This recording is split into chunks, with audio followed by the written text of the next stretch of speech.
शुक्रिया। श्री दीपेंद्र हुड्डा जी।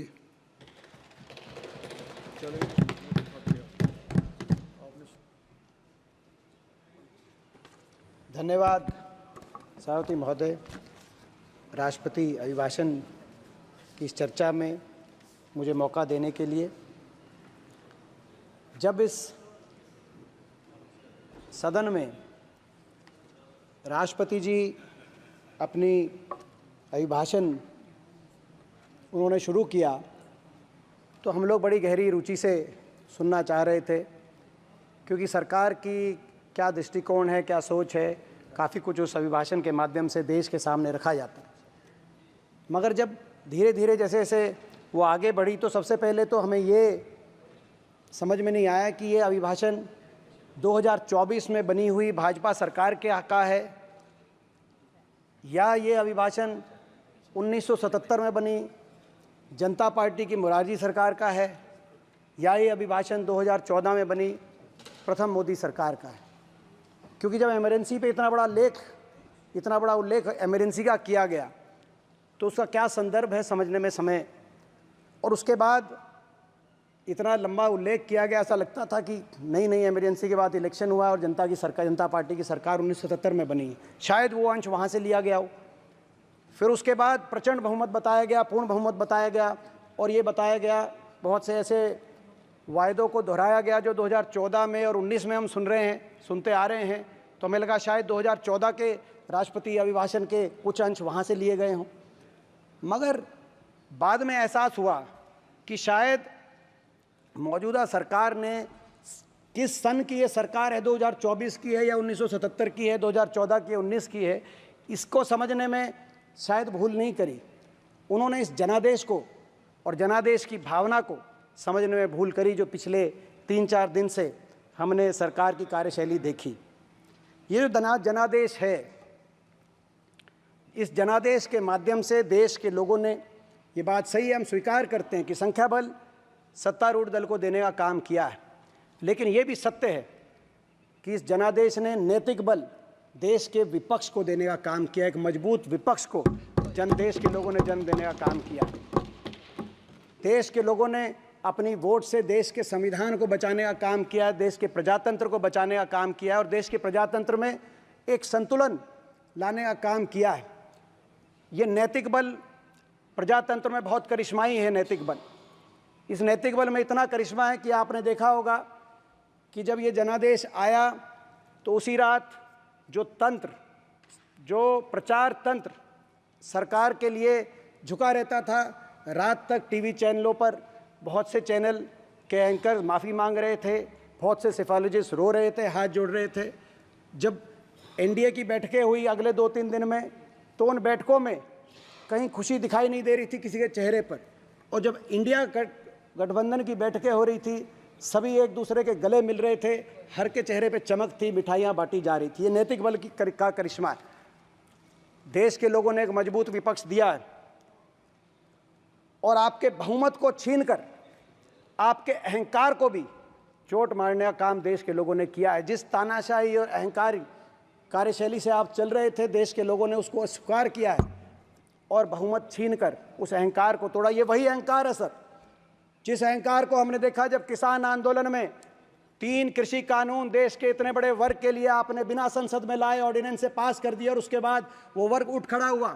दिल्ली के चारों तरफ 1 साल से ज़्यादा वो किसान वर्ग बैठा रहा। 750 शव इन धरनों से वापस पंजाब, हरियाणा, उत्तर प्रदेश, राजस्थान अपने गाँव में उन किसानों के गए, लेकिन सरकार की तरफ से सहानुभूति के 2 शब्द भी व्यक्त नहीं हुए। ये वो अहंकार का चेहरा था जो देश के लोगों ने देखा, और ये वो चेहरा था कि उस आंदोलन में और उस आंदोलन के दौरान एक जीप के माध्यम से किसान कुचले गए और जिन मंत्री की, कैबिनेट मंत्री की वो जीप थी, उनको दोबारा से आपने टिकट देने का काम किया। और ये उस अहंकार को तोड़ने का स्वरूप था जो जनादेश हरियाणा, राजस्थान, पंजाब, उत्तर प्रदेश और उस लखीमपुर खीरी में भी भाजपा के उस उम्मीदवार को हराकर इंडिया गठबंधन को जिताने का लोगों ने काम किया, जिनको आपने टिकट दी, जिनके गाड़ी के नीचे किसान कुचले गए। ये अहंकार का स्वरूप, ये वो अहंकार था सर। जो हमने उस अहंकार का एक उदाहरण हमने देखा जब हमारी बेटियां अपने ने न्याय मांग रही थी। ओलंपिक विजेता खिलाड़ी बेटियां, ओलंपिक विजेता पहलवान बेटियां, हरियाणा की बेटियां अपने ने न्याय मांग रही थी। वो हरियाणा जहां कुरुक्षेत्र हुआ, जहां कुरुक्षेत्र में महाभारत का युद्ध, हमारी देश की महिला की इज्जत के लिए महाभारत जैसा युद्ध हुआ, ये देश के वो संस्कार हैं। वहाँ की बेटियां अपने ने न्याय मांग रही थी। दिल्ली के जंतर मंतर पे उनको घसीटा जा रहा था। और ये अहंकार का रूप है जिन्होंने घसीटने के लिए मुख्य आरोपी जो सांसद हैं उन पे मुकदमा सरकार ने दर्ज नहीं किया, सुप्रीम कोर्ट के कहने पे दर्ज करवाया गया और उनके बेटों को उत्तर प्रदेश में चुनाव में उतारा गया। उत्तर प्रदेश के लोगों ने, हरियाणा के, राजस्थान के, पंजाब के लोगों ने उस अहंकार को तोड़ने का काम किया। और जो हरियाणा की बेटियां, जहां वो अहंकार, हरियाणा की जो बेटियां जिस प्रदेश से आती हैं, मुझे गर्व है कि आज देश में सबसे ज़्यादा विपक्ष की अगर मत प्रतिशत कहीं आई है तो छोटे से प्रदेश हरियाणा के अंदर देश में सबसे ज़्यादा मत प्रतिशत आया है। लोगों ने उस अहंकार को स्वीकार करने का काम किया। ये वो अहंकार ही था। एक दिन में 146 सांसदों को, संपूर्ण विपक्ष को एक दिन के अंदर निलंबित करने का काम हुआ। ये वो अहंकार था। देश के लोगों ने उस अहंकार को अस्वीकार करके 234 इंडिया गठबंधन के सांसदों को संख्या बढ़ाकर यहाँ भेजकर और आपसे बहुमत छीनकर यहाँ पे संतुलन साहब बनाने का काम किया, अहंकार को तोड़ने का कार्य किया। वो फैसला सरकार का नहीं होता है, वो फैसला पीठ का था। ये वो अहंकार ही था जिस अहंकार की वजह से हर वर्ग को पिछले कुछ वर्षों में अपनी हितों की रक्षा करने के लिए सड़क पे आना पड़ा। और सरकार ने हर वर्ग की अनसुनी करी और हर बार सरकार कहीं ना कहीं अत्याचारी के साथ खड़ी दिखाई दी। हाथरस की बात हो, लखीमपुर खीरी की बात हो, महिला पहलवानों की बात हो, सरकार पीड़ितों के साथ नहीं, अत्याचारियों के साथ खड़ी दिखाई दी। ये वो अहंकार था। हर वर्ग को सड़क पे आना पड़ा। हरियाणा में हमने देखा लोगों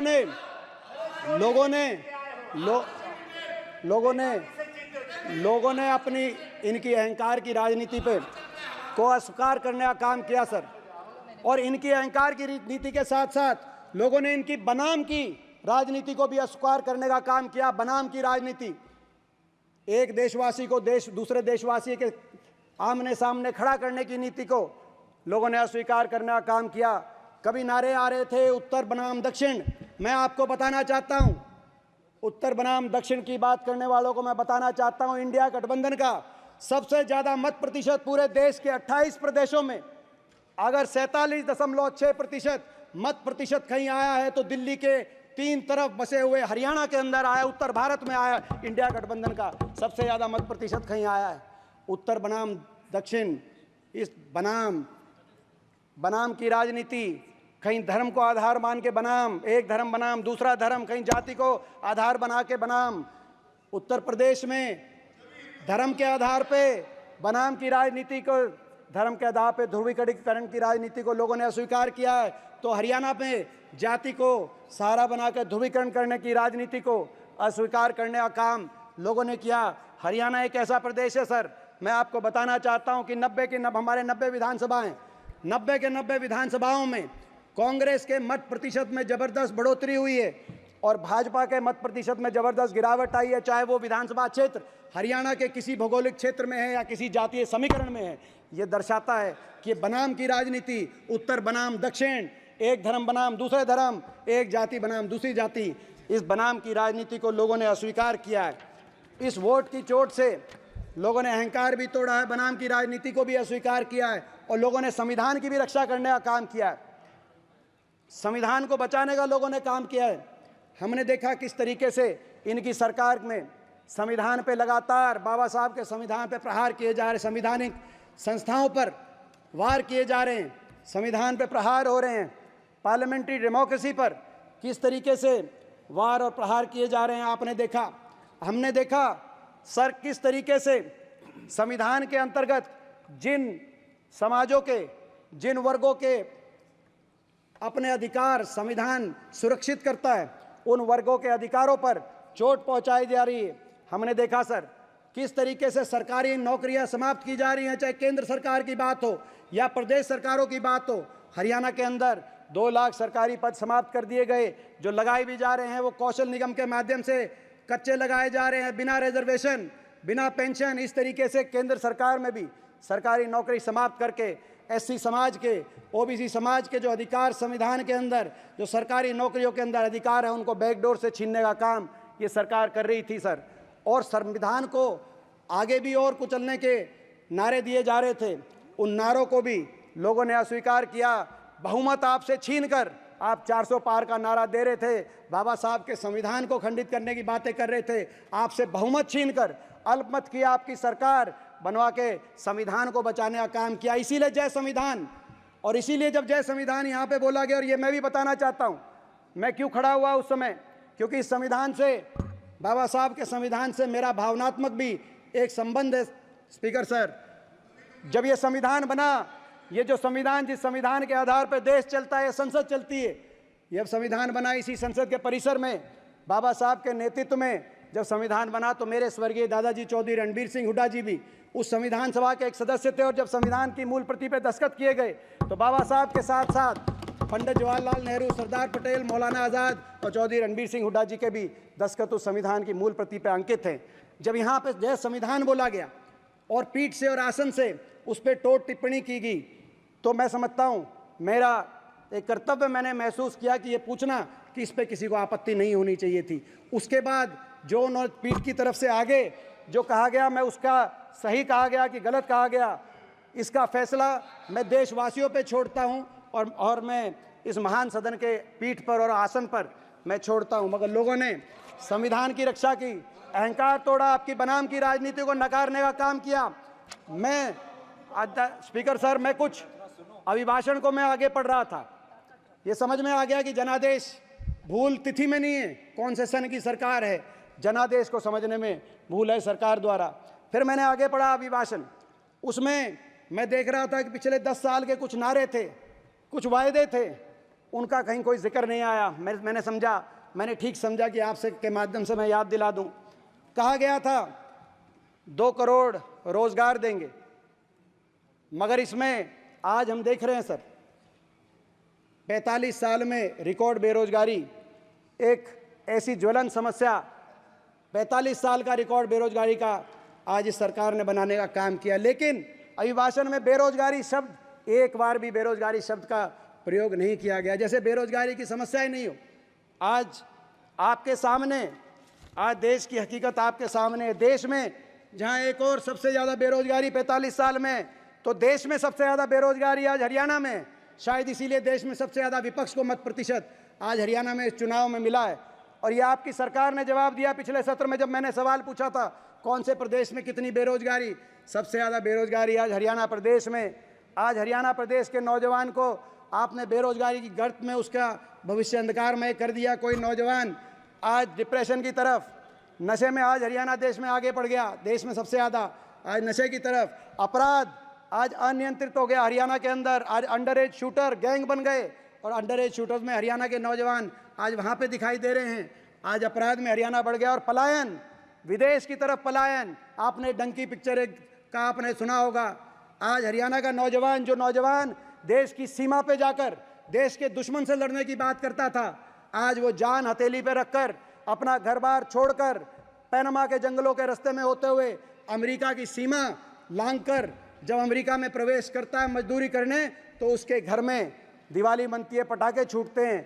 आज आप बात कर रहे हैं अमृतकाल की। ये कैसा अमृतकाल है कि हमारे नौजवानों को अपना देश छोड़कर विदेश में जाना पड़े, और कहीं जा रहा है हमारा नौजवान अमेरिका में, तो जो सीमा पर दुश्मन से लड़ने की बात करता था, आज वो यूक्रेन और रूस के युद्ध में जाकर हरियाणा का नौजवान लड़ने की बात कर रहा है। ये कैसा अमृतकाल है। मैं आपसे पूछना चाहता हूँ, आज हरियाणा के नौजवान को आज आपने उनके भविष्य को लेकर इतनी बड़ी चोट, अभी नीट की बात आ रही थी, मैं आपकी जानकारी में ये भी ला दूं, अगर देश में केवल बेरोजगारी का रिकॉर्ड ही हरियाणा में नहीं बना, सबसे ज़्यादा बेरोजगारी, सबसे ज़्यादा पेपर लीक और सबसे ज़्यादा भर्ती घोटाले पिछले 10 वर्षों में कहीं हुए हैं, तो हरियाणा के अंदर ये पेपर लीक घोटाले हुए हैं। तो आज पेपर लीक के माध्यम से करोड़ों नौजवानों के भविष्य को अंधकारमय कर रहे हैं। बेरोजगारी का भी भाषण में एक बार भी जिक्र नहीं हुआ। तो उसके साथ साथ मैं देख रहा था इसी अभिभाषण में एक बार भी भ्रष्टाचार और काले धन का भी अभिभाषण में एक शब्द नहीं कहा गया। ना भ्रष्टाचार, ना भ्रष्टाचार, ना काला धन। काला धन ये वही नारा था, काला धन लाएंगे, सबके बाटे 15 लाख आएंगे। नहीं, काला धन आया नहीं, काले धन के बारे में कुछ कहा नहीं गया। अब लोग कह रहे हैं असली नारा ये था, काला धन विदेश से नहीं लाएंगे, काले धन वालों को बीजेपी ज्वाइन कराएंगे, रातों रात काला धन उनका सफेद कराएंगे, वॉशिंग मशीन बनाएंगे। अगर भ्रष्टाचार पे इनका रिकॉर्ड ठीक होता तो इन्होंने क्यों नहीं वोट मांगी और क्यों भी भाषण में भ्रष्टाचार और काले धन का जिक्र नहीं किया? वोट मांगनी चाहिए थी इनको कि हमने कोरोना का टीका लगाने वाली कंपनी से भी चंदा लिया, इस बात पे वोट मांगनी चाहिए थी। भ्रष्टाचार का इनका रिकॉर्ड ठीक होता। मैं याद दिलाना चाहता हूं, एक और इनका नारा था, किसान की आमदनी दुगनी कराएंगे, स्वामीनाथन लागू कराएंगे। तो देख लिया हमने, 750 किसानों का लहू बहाया आपने, हमने देख लिया कैसी आमदनी दुगनी। किसान की आमदनी दुगनी नहीं हुई, लागत दुगनी हो गई, किसान का दुख दर्द दुगना हो गया। और मैं आज सरकार से कहना चाहता हूं, कम से कम एमएसपी पे तो आप सच रखिए देश के सामने, एमएसपी की लीगल गारंटी आप करिए। सरकार को मैं आपकी पार्टी से काफी सदस्य बोलने वाले हैं, मैं कंक्लूजन की तरफ 15 मिनट से ऊपर हो चुका, मैं कंक्लूजन की तरफ बढ़ रहा हूं कि साहब कम से कम एमएसपी पे तो आप लीगल गारंटी करने का काम करिए। सर एक और इनका नारा था, 1 रैंक 1 पेंशन। 1 रैंक 1 पेंशन का नारा था, वो तो भूल गए, नारा बदल दिया। 1 रैंक 1 पेंशन की जगह no rank no pension. Agniveer योजना ले आए सर। अग्निवीर योजना मैं पूछना चाहता हूं, ये योजना कहां से आई? क्योंकि ना तो ये योजना फौज की मांग थी, ना देश के नौजवान की मांग थी, ना भाजपा के घोषणा पत्र में अग्निवीर योजना थी। ये कहां से आई योजना? और आज इस योजना पे कहा जा रहा है, राजनाथ सिंह जी ने आज कहा कि हमने कंसल्ट किया। मैं राजनाथ सिंह जी को याद दिलाना चाहता हूं, जनरल नरवरे, आपकी पार्टी से माननीय 13 सदस्यों को बोलना है। सर हम कर लेंगे सर, अभी कंक्लूड कर रहे हैं सर, आप कंक्लूड करें। मैं पूछना चाहता हूं, जनरल नरवरे ने क्या कहा कि इस योजना ने चौंका दिया तीनों सेनाओं को। आज कह रहे हैं आपने कंसल्ट किया था। फौज की इंटरनल एक रिपोर्ट आई सर, हर अखबार में प्रकाशित हुई एक खबर कि इस योजना की वजह से फौज में आपसी प्रतिद्वंदता बन गई, जवानों में आपसी जो मरने मिटने की जज्बा था एक दूसरे के लिए, अब आपसी प्रतिद्वंदता और फौज के मनोबल में रिकॉर्ड गिरावट आई। फौज के पास सबसे बड़ा हथियार उसका मनोबल होता है। हमारी देश की फौज का मनोबल आपने गिरा दिया। ऐसी योजना आप लेके आए, देश की फौज जिस पे सबको गर्व था 75 साल में, सरकार कोई भी रही हो, देश की फौज ने कभी तिरंगे को झुकने नहीं दिया। चाहे वो 1971 में इंदिरा जी की सरकार हो जिसने पाकिस्तान के 2 टुकड़े करके दुनिया के भूगोल को बदलने का काम किया, या 99 में चाहे वो आप ही की सरकार हो जब वाजपेयी जी प्रधानमंत्री थे, करगिल में पाकिस्तान के शीश को झुकाने का काम किया, तो वो इसी फौज ने किया, पक्की भर्ती से नियुक्त इस फौज ने किया। आपने उसकी बदल दिया। मैं मांग करना चाहता हूं कि अग्नि में सर कंक्लूड करें, प्लीज कंक्लूड। मैं कंक्लूड कर रहे हैं सर। आखिर में मैं ये भी कहना चाहता हूं सर, इन्होंने एक और नारा दिया, 5 ट्रिलियन की इकोनॉमी पे मैं जरूर कहना चाहूंगा सर, 5 ट्रिलियन इकोनॉमी। सर ऐसा ना हो सर, ऑक्सफैम की रिपोर्ट बताती है सर कि 1% जो सबसे अमीर हिंदुस्तानी है उनके पास 60% की संपत्ति है। ये 5 ट्रिलियन इकोनॉमी, कहीं इनमें से 3 ट्रिलियन इकोनॉमी अदानी अंबानी के पास ना रह जाए सर। आज ऐसी अर्थव्यवस्था की परिस्थिति बना दी इन्होंने। आज ये नारे तो दे रहे हैं, लेकिन 80 करोड़ देशवासियों को अनाज देना अपनी उपलब्धि बता रहे हैं। मनरेगा की योजना को कांग्रेस का विफलता का प्रतीक आप बता रहे थे। ये 80 करोड़ देशवासियों को जो अनाज दे रहे हो, अच्छी बात है, लेकिन मैं कहना चाहता हूं, को बताना चाहता हूं, ये जनादेश क्या है। जनादेश ये है कि वो 80 करोड़ लोग आपसे कह रहे हैं कि हमें अनाज नहीं चाहिए, हमें स्वाभिमान चाहिए और हमें काम चाहिए। हमें सरकार की रोटी नहीं खानी, हमें इज्जत की रोटी खानी, हमें काम चाहिए, हमें रोजगार चाहिए। वो 80 करोड़ लोग ये आपको बता रहे हैं। धन्यवाद। और धन्यवाद। मैं आखिर में सर, आखिरी में कंक्लूजन में सर यही कहना चाहता हूं सर, कंक्लूजन यही कहना चाहते, जहां तक अर्थव्यवस्था में सर एक और बात थी, ये कहते थे कि रुपया इतना गिर गया, जब 62 पे हमारे समय रुपया हो गया था, कि इज्जत गिर गई हिंदुस्तान की। अब रिकॉर्ड गिरावट आ गई, 62 से 84 पहुंच गया रुपया, अब तो रिकॉर्ड गिरावट आ गई होगी हिंदुस्तान की इज्जत में आपके अनुसार। तो ये आज अर्थव्यवस्था की स्थिति है। मैं आखिर में एक ही वाक्य कहते हुए अपनी बात को समाप्त करता हूं। ये जनादेश लोगों ने जनादेश अहंकार के कार्यशैली के लिए नहीं दिया, आपकी तानाशाही की कार्यशैली के लिए जनादेश नहीं दिया, उसको स्क्वायर किया। जनादेश सबको साथ रख के देश को आगे लेके जाने के लिए जनादेश दिया, और इसको आप अगर अस्वीकार करोगे, आज तो इस जनादेश ने एक मजबूत विपक्ष को जन्म देकर आपके समक्ष, आपके सामने बिठाने का काम किया है। अगर जनादेश नहीं समझोगे, अगली बार आपकी जगह मजबूत विकल्प के रूप में हम आएंगे। ये मैं आपको कहना चाहता हूँ। संसदीय कार्य मंत्री जी। सर, एक अनाउंसमेंट है, क्योंकि अभी काफ़ी लेट तक हम लोग हाउस चलाने वाले हैं और माननीय सदस्यों का यहाँ काफ़ी देर तक मेहनत करके बात भी बोलेंगे और सुनने वाला भी यहाँ है, तो हम लोग ने डिनर का व्यवस्था किया है। उसका जगह मैं जानकारी देना चाहता हूँ, हमारा माननीय सदस्यों के लिए, एमपीज़ के लिए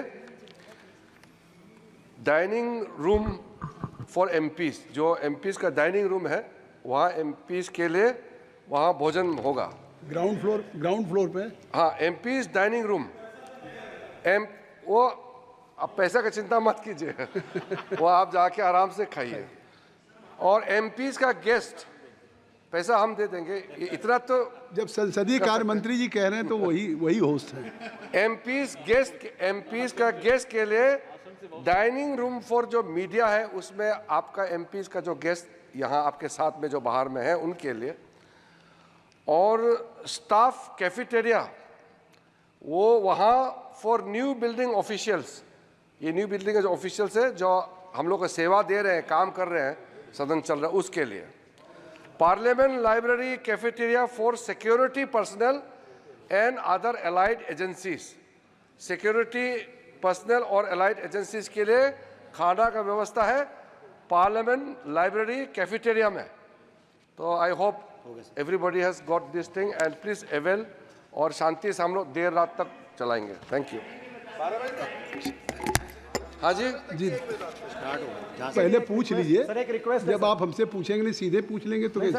आपके माध्यम से सर, आपके माध्यम से सर, ये जो एमपीज़ का कैफेटेरिया है, जैसे सेंट्रल हॉल में जो टीवी लगे हुए थे सर, उसमें थोड़ा सा ठीक सारी कार्रवाई अच्छे से हम देख लेते हैं। चलिए, उसमें संसदीय कार्य मंत्री जी इसमें टीवी लगवा दीजिए। नहीं, बिल्कुल ठीक सुझाव आपका। श्री एस वेंकटेश जी।